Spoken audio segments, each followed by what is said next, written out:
we're going to talk about sunlight, which there are two types, daylight and sunlight.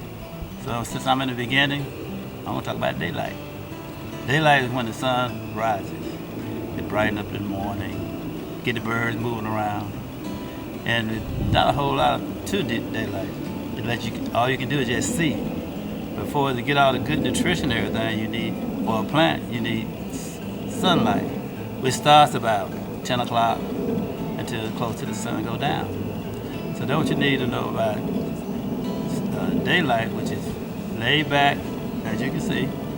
That's what sunlight is. Daylight is. Excuse me.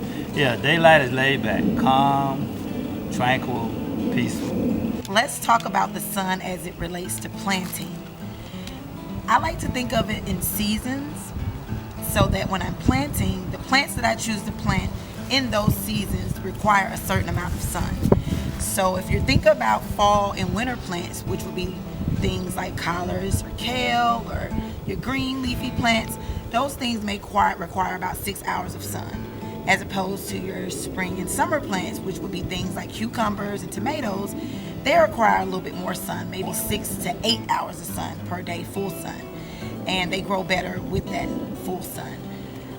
So just make sure that you're doing your research when you're planting, so you'll know how much sun those plants require. So I encourage, for those of you who do not like going outside because it may be too hot, it may be too intense, please reconsider. Vitamin D is good for you. Start with 5 minutes a day and then increase it gradually.